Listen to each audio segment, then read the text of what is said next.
Delhi, I'm going to Pune, I'm going to be talking about the morality of capitalism.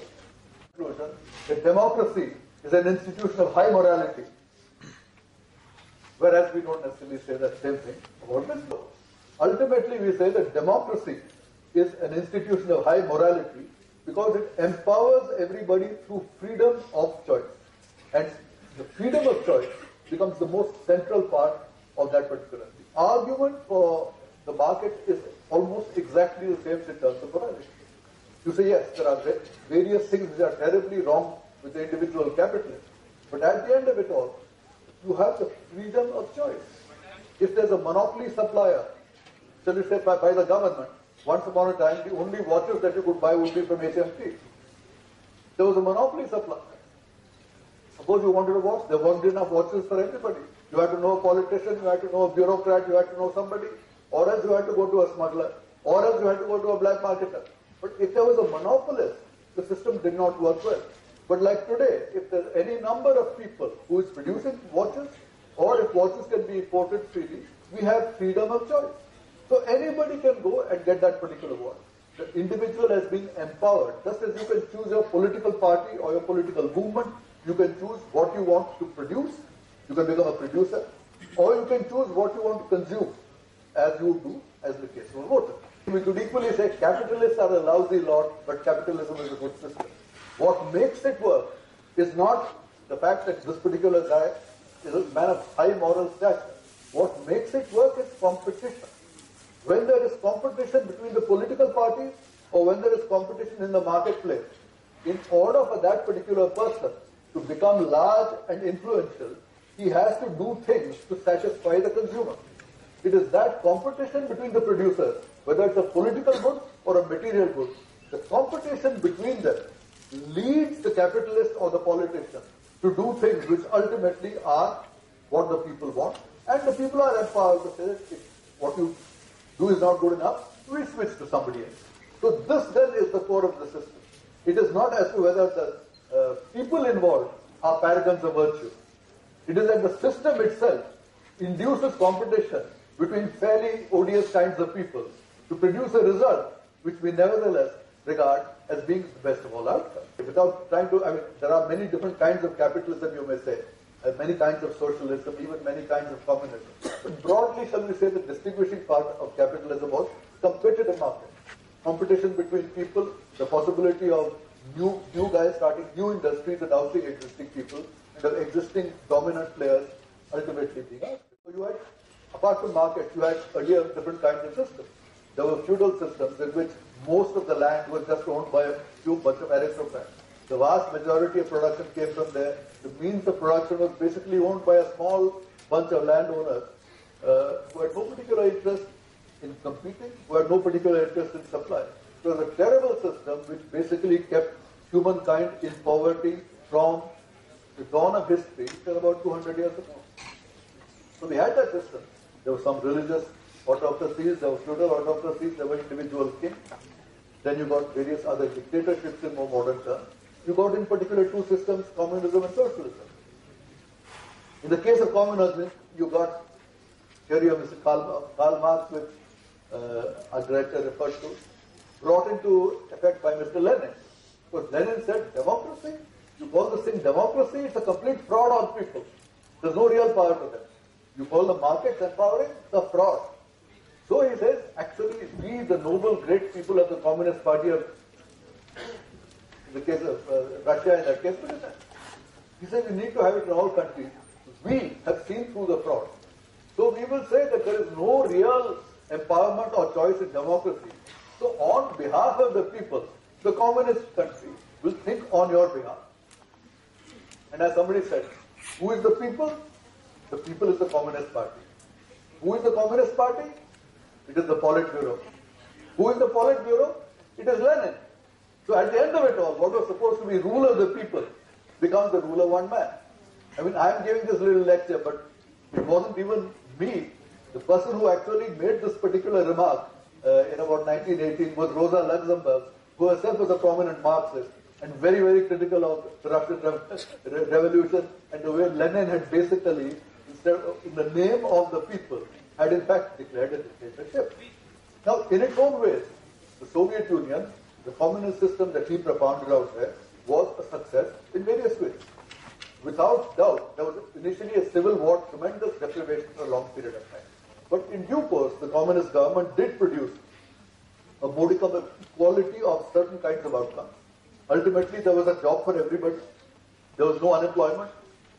There were old age pensions for all of the people who became old. There was a pension for people, for a handicap, for a crippled person. Certain basic amounts were in fact provided. And in some people will say the greatest achievement of the Soviet Union was it built up the industrial muscle of Russia to the point where when World War II came, Stalin could take on and beat Hitler.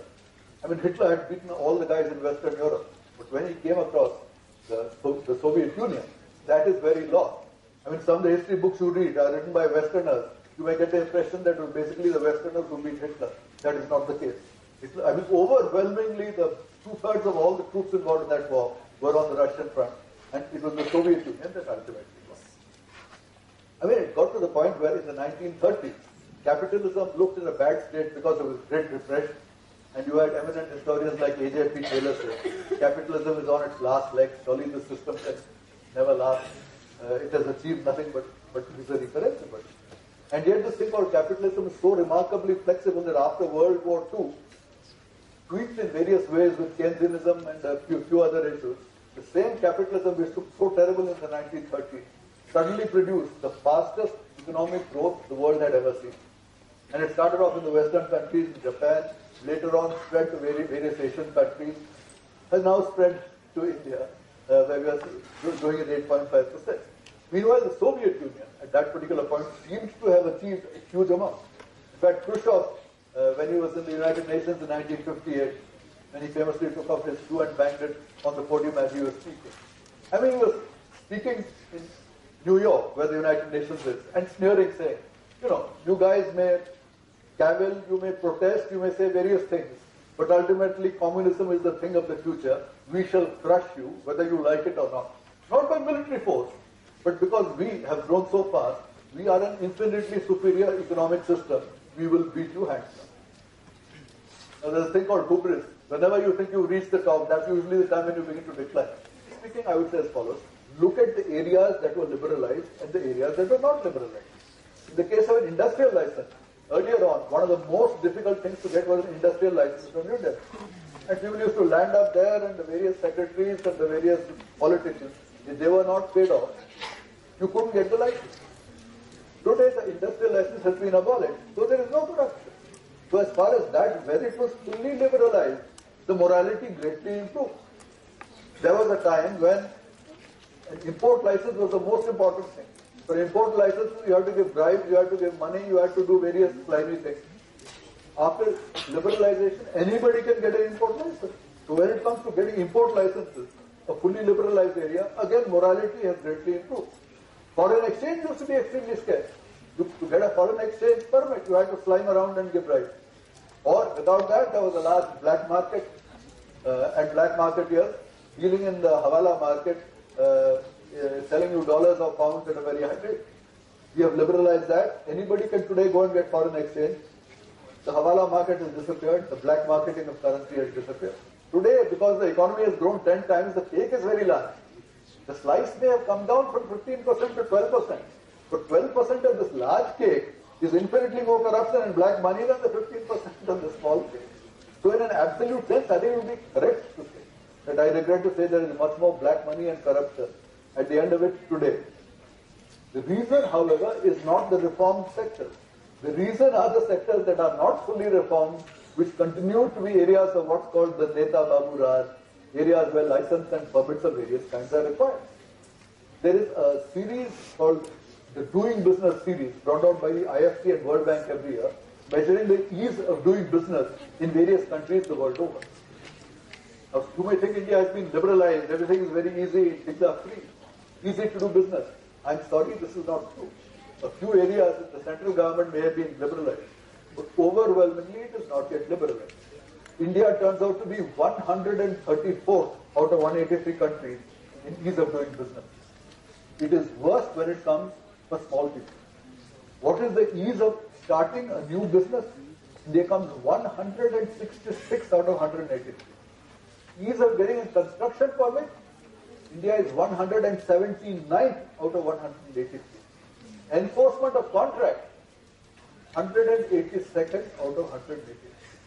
So for any small person who wants to start a business, life is extremely difficult.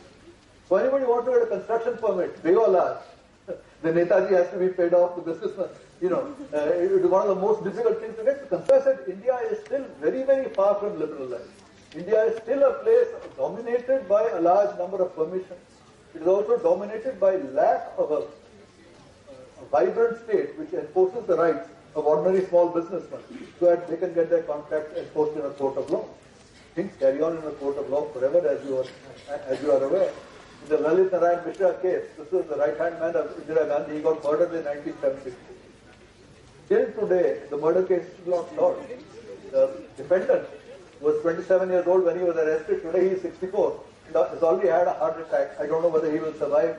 Of the 37 witnesses, 27 have already died. If this is, so we have a situation where the private sector, a large number of things have become very efficient. We have become world class, like Mr. Narayan Murthy, who she referred to. But where the government services are concerned, whether it is delivery of justice through the court, whether it is delivery of ordinary redress through the police, whether it is the delivery of rations, whether it is high quality roads, high quality electricity, wherever the government is delivering services, regrettably the quality there is still abysmally low. We have a combination in every country where you have liberal democracy. There is a government providing political good. Some of the things referred to about equality of opportunity and equality, taxing the richer people, providing subsidies for the poor, providing safety nets in places hit by drought or a tsunami. All these are functions of the state. Equally, the state, to build up skills, the state needs to provide decent education. The state needs to provide decent health. None of these is being provided decently by the state.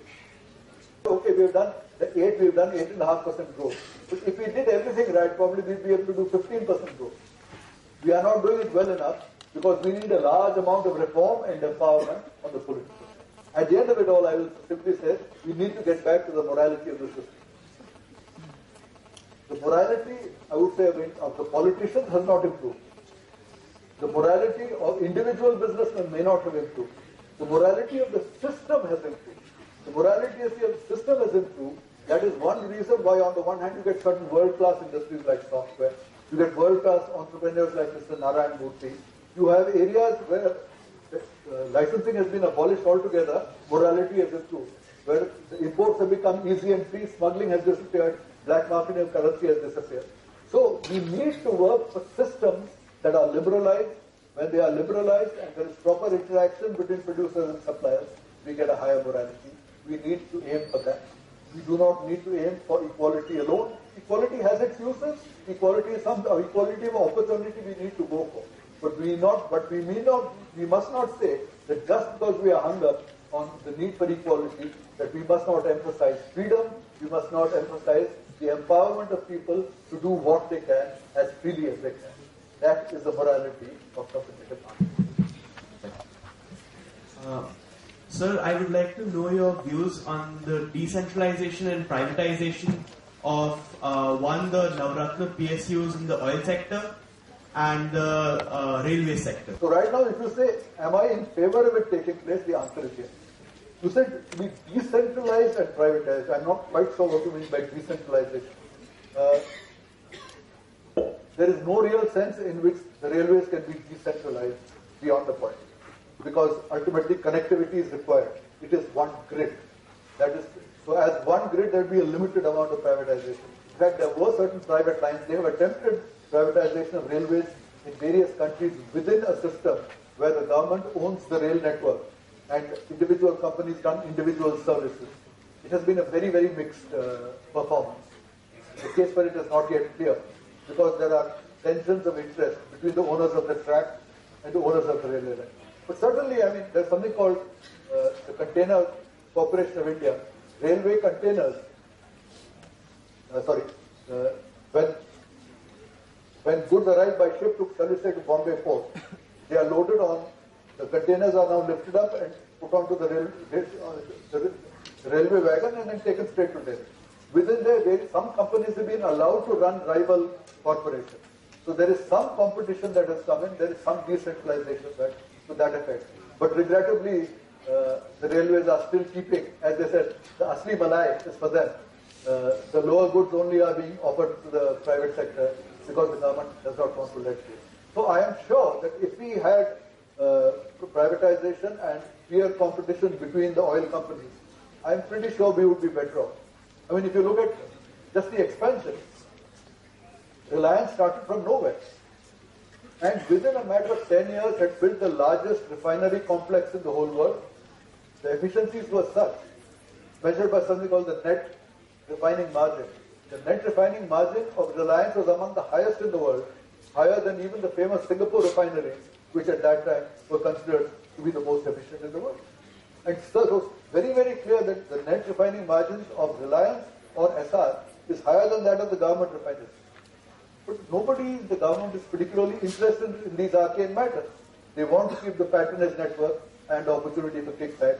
So I'm afraid the prospect for that privatization, I think, is rather weak.